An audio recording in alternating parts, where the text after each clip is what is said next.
Hello guys, F.A.D here and welcome back to yet another album review. Today, I'm going to take a look at an album which brought the spotlight to yet another band back in the early 2000s. And that band is Puddle of Mud. Now, Puddle of Mud have kind of fallen into this dark void of groups that got big in the early 2000s and have just slowly faded away ever since. I mean, these days they are mostly known for all the controversy surrounding their frontman Wes Scantlin. The stories, the drugs, the alcohol, the lip syncing, arrests, all that kind of stuff. But back in the day, Puddle of Mud actually was a pretty good band, at least in my opinion. They did get some hate, of course, but yeah, they were a decent group, in my honest opinion. They got noticed by Limp Bizkit singer Fred Durst, who immediately got Wes into the studio, and the result of that was the 2001 album Come Clean. Come Clean was a huge success, with Fred Durst, of course, bringing a lot of attention onto the band.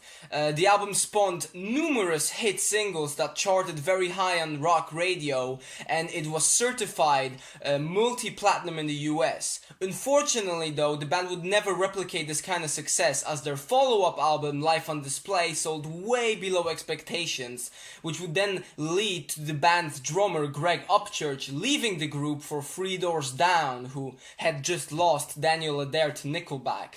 This would start this seemingly endless cycle of band members leaving, up until the point that the lineup became unrecognizable. These days, the band is just a shell of its former self, as they have not released any new material in ages. But the album Come Clean still remains, and I'm going to talk about it today.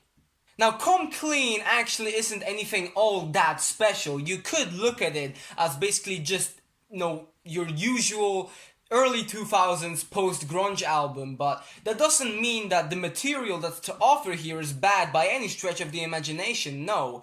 Especially the singles, which are definitely the highlights, but the album actually starts out with two of them, Control and Drift and Die, with Control being this rocking jam, while the latter is a more laid-back track that has this big build-up to a satisfying conclusion. Now, both songs were very successful on rock radio, charting very high, getting a lot of airplay.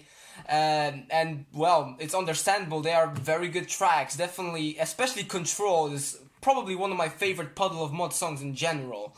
After these two songs, though, we have Out of My Head and Nobody Told Me, and while these are good songs, they are definitely nowhere near as memorable as the openers.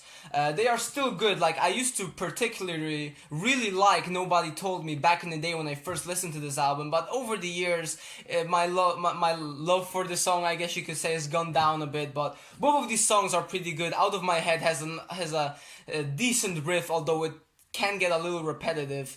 But don't worry, fear no more, because right after these two songs, the album hits us again with two more singles, Blurry and She Hates Me. Now, these are definitely some of the most well-known Puddle of Mud songs out there. Blurry is probably their most well-known. The song was a huge hit, it's got some great guitar work, and it actually has a pretty nice message. It's actually written about how Wes Scantlin, of course the frontman, misses his son. And it's actually very nicely written. It's probably Puddle of Mud's best writing ever. I mean, Puddle of Mud never really were known for any amazing writing, but sometimes they manage to do the job. This is definitely one of those songs. It's a very good song, definitely one of my favorites, and yeah, it was a very huge hit back in the day. The second single, which is track 6 now, is She Hates Me. Of course, not the second single of the album, but the second single in a row after Blurry. She Hates Me, it was also a huge hit. The song also went number 1 on the rock charts, and well, it's not really, musically, it's not really anything too advanced. The guitar, the main riff isn't anything too difficult, but it is definitely a very catchy song, with, the topic is not really anything revolutionary, but it's something that many people can relate to. You know, it's about a song. It's a song. It's not about a song. It's a song about this. Well, I'd say this girl who, you know, at first you think that they are the one, but eventually they turn out to be a bitch. Yeah, that's what this song is about. It has a pretty good chorus. I really like it, especially how, no, at first it's very calm, very tame, and then later in the song it's a lot more, you know, loud and you know, more fun, more energetic. I really like that kind of build up. And overall, it's a really very good song. People have kind of criticized it for being cheesy, but it's not supposed to be a song that's it's not a song that's supposed to be taken too seriously. It's just, you know, something that's, you know, fun to listen to. You know, whenever you're just feeling in a bad mood, like maybe you really, you know, had this kind of situation, you know, where you had this girl who, you know, at first seemed to be all that, seemed to be a princess, and then it just, you got brought back down to earth.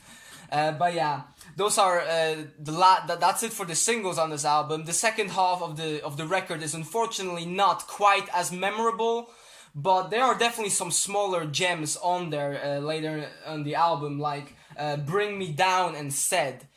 Those two songs are definitely some underrated tracks, but also songs like "Never Change" and "Basement" also are pretty good, although they are a bit forgettable after a while. And then last but not least, the album finishes off with "Piss It All Away," which is probably my least favorite song on the album. I just kind of feel like it goes on for a little bit too long, and it has this weird all over the place production, which definitely does not do it any favors. So yeah, definitely my least favorite track. Like I said, the production is just kind of off, and I don't know, it really just goes on for a little bit too long.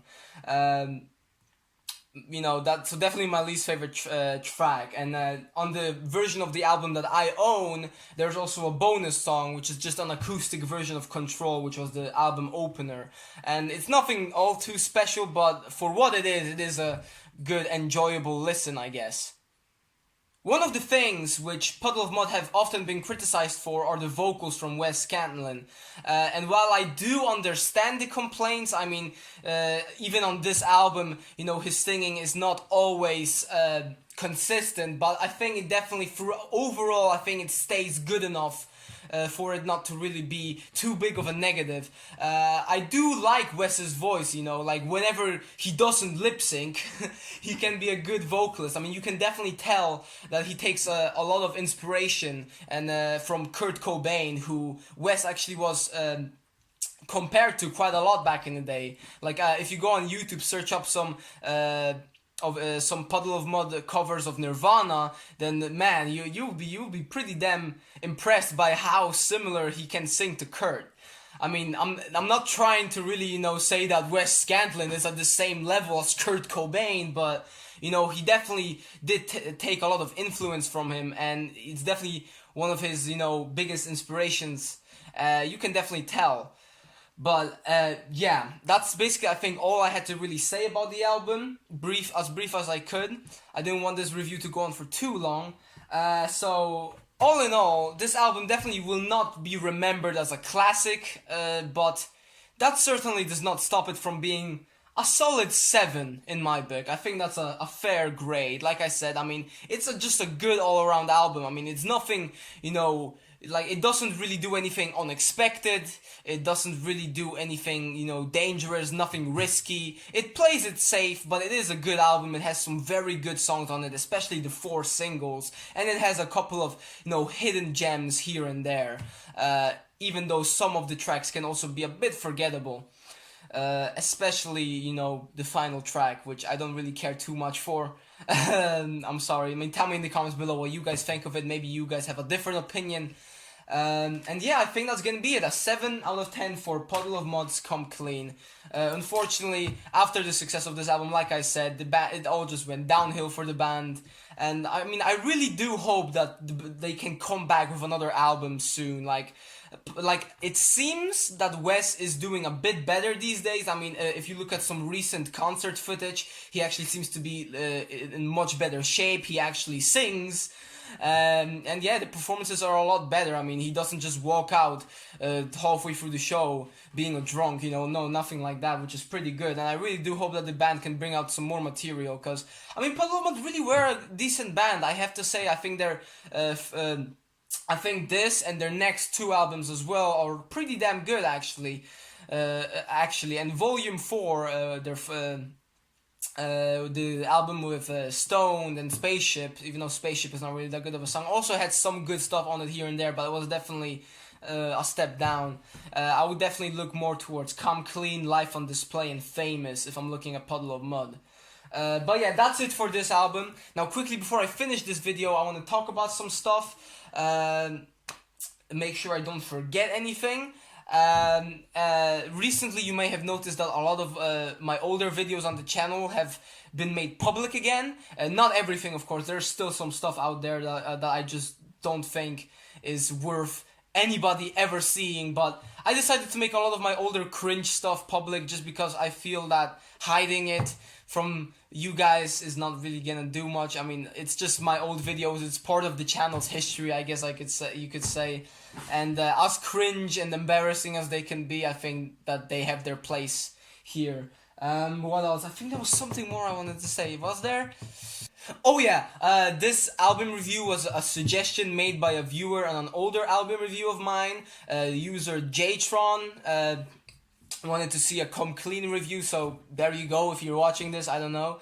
But make sure to leave me some more suggestions in the comments below if you guys want to. I'm not sure if I'll review every suggestion that I get, but if it's something that I'm personally also interested in reviewing, then I might do it. Of course it's very difficult on this channel because you know how inconsistent and stuff I am. So whether I'll ever get to it is a completely different story.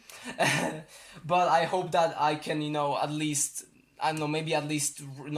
like respond to your comment, maybe with my thoughts at least, But yeah, I think that's it for this video. I know I'm actually two videos, like two album reviews in such a short amount of time. Like, what the hell's going on? Like, what did you do to the real F.A.D? I don't know. Like I said, I really do want to be a little bit more consistent throughout the next couple of weeks, at least until school comes back again. And yeah, but for this video, that's gonna be it. Hopefully you guys enjoy. Tell me in the comments below, like I said, what you guys think of the album yourselves, and maybe drop a few suggestions of what other albums you'd like to see me cover. Like I said, I might not do it, I might not get around to it, but I would like to at least maybe write a comment back with my thoughts. But for this video, this is it. Hopefully you guys enjoyed. My name has been F.A.D, and I'm gonna see you guys in my next video. Bye.